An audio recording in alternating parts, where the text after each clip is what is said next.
किसी ने बड़े कमाल की बात कही है कि ईश्वर के फैसले पर कभी नाराज मत होना, क्योंकि ऊपर वाला वह नहीं करता जो आपको अच्छा लगता है, बल्कि वे करता है जो आपके लिए अच्छा होता है। नमस्कार दोस्तों, आप सुन रहे हैं दी स्टोरी हाउस। आपके लिए एक छोटी सी कहानी लेकर आई हूँ एक सेल्स मैनेजर की। वह पिछले 2-2.5 साल से कंपनी में काम कर रहा था। वह हर चीज के लिए ऊपर वाले को धन्यवाद करता था। उसका मानना था कि जो भी उसकी जिंदगी में हुआ वह सब ऊपर वाले की कृपा से हुआ। हर पल के लिए, हर क्षण के लिए, मोमेंट के लिए ऊपर वाले का धन्यवाद करता था। जब भी वह घर से निकलता, ऊपर वाले को प्रणाम करता, और जब वापस आता तब भी ऊपर वाले को प्रणाम करता था। वह अपने जीवन में हर चीज को ऊपर वाले की कृपा मानता था और इस स्पिरिचुअलिटी में यकीन रखता था। लेकिन जब कभी कभी उसके साथ कुछ बुरा हो जाता था, कुछ गलत हो जाता था, तो सोचता था पता नहीं कि क्या चाहता है ऊपर वाला। वह पिछले 2-2.5 साल से एक ही कंपनी में काम कर रहा था। तनख्वाह ज्यादा नहीं थी और उसकी सैलरी भी नहीं बढ़ रही थी। उसने सोचा कि कहीं और काम मिल जाए। उसे एक बार पता चला कि कहीं एक जॉब है और एक व्यक्ति ने कहा कि मैं आपसे इंटरव्यू के लिए कॉल करूंगा, लेकिन टाइम बताया नहीं था कि कब कॉल करेगा। अगले दिन उसे इंटरव्यू के लिए कॉल आने वाली थी। वह बहुत एक्साइटेड था कि इस कंपनी से पीछा छूटेगा। उसने सुबह जल्दी उठने के लिए अलार्म लगाया ताकि समय पर इंटरव्यू के लिए तैयार हो सके। लेकिन अगली सुबह जब वह उठा तो जिस समय का उसने अलार्म लगाया था उस समय उसकी नींद नहीं खुली। उसकी नींद खुली तो 7:30 चुके थे। वह लेट हो गया था। उसे गुस्सा आ रहा था कि पता ही नहीं लगा कि अलार्म कब बजा, और वह भागते दौड़ते तैयारी करने लगा। नीचे आकर उसने अपनी बाइक स्टार्ट करने की कोशिश की, लेकिन बाइक स्टार्ट नहीं हो रही थी। बाइक खराब हो गई थी। गुस्से में वह बाइक वहीं छोड़कर बाहर निकला और सड़क पर ऑन्टो लेने की कोशिश की।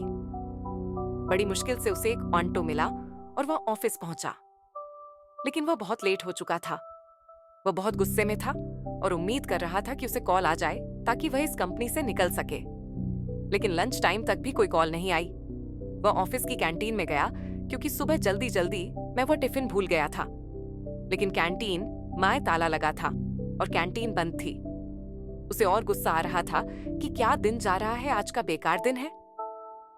कहीं से उसने सैंडविच ऑर्डर किया, लेकिन जब सैंडविच आया तो वह खराब था। उसने आधा सैंडविच फेंक दिया और उसने सोचा कि आज ऊपर वाला क्या कर रहा है। आज तो मुझे खाने को भी ढंग से नहीं मिल रहा। शाम को तकरीबन 6:30 बजे उसके पास उस जॉब के लिए कॉल आई जिसका वह इतने दिनों से इंतजार कर रहा था, जिसके लिए वह बहुत एक्साइटेड था और सवाल पूछने लगा। इंटरव्यू के लिए इसी सवाल पूछने लगा, बात होने लगी। लेकिन अचानक बीच में फोन डिस्कनेक्ट हो गया। इसने अपना फोन देखा तो फोन डेड हो गया था, बंद पड़ा था। इसे बहुत गुस्सा आ रहा था कि फोन को भी अब भी ही खराब होना था। फिनली उसका दिन खत्म हो चुका था। वह घर जा रहा था और सोच रहा था कि आज का दिन बहुत खराब निकला है। सर दर्द हो रहा है, घर जाकर आराम करूंगा। जब वह घर पहुंचा, खाना खाया और बिस्तर पर पहुंचा तो बिजली चली गई। उसका गुस्सा और बढ़ गया। उसने ऊपर वाले से कहा, मैं आपको इतना मानता हूँ, आपको इतना चाहता हूँ, पूजा पाठ करता हूँ, फिर भी आप मेरे साथ ये सब क्यों कर रहे हो। गुस्से गुस्से में पता नहीं कब इसको नींद लग गई और सपने में ये भगवान से बातें कर रहा था। भगवान से कह रहा था, आप क्या चाहते हैं मेरे साथ? मैं आपका इतना बड़ा भक्त हूँ, इतनी पाठ पूजा करता हूँ, पता नहीं क्या करते हैं। आज का दिन कितना खराब था। अलार्म नहीं बजा, बाइक खराब हो गई, ऑटो बड़ी मुश्किल से मिला, टिफिन नहीं लेकर गया, कैंटीन बंद हो गई, सैंडविच खराब था, कॉल आई तो फोन बंद हो गया और घर आकर सोने लगा तो बिजली चली गई। आप क्या चाहते हो? भगवान ने कहा, जो हुआ वह सब मेरी मर्जी से हुआ। मैंने जानबूझकर तुझे अलार्म से नहीं जगने दिया। तेरी बाइक मैंने खराब कर दी ताकि तू देरी से पहुंचे। अगर तू समय पर जाता तो तेरा एक्सीडेंट हो जाता। आज तेरा एक्सीडेंट होना लिखा था।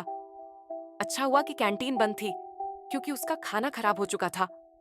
वह तुझे बीमार कर देता। और जो वह कॉल आई थी ना कि जिसकी वजह से तू परेशान हो रहा था कि मेरा फोन डेड हो गया, वह एक घोटालेबाज था जो तुझे नौकरी के नाम पर ठगने वाला था।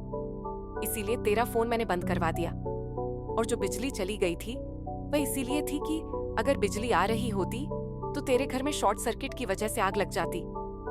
तू मेरा बड़ा भक्त है, इसीलिए तुझे बता रहा हूँ, सबको नहीं बताता हूँ। याद रख, तू मुझ पर भरोसा करता है तो भरोसा करता रह। मैं तेरी जिंदगी में कभी भी तेरा बुरा नहीं होने दूंगा। अचानक उसकी नींद खुली। उसने ऊपर वाले को फिर से धन्यवाद कहा।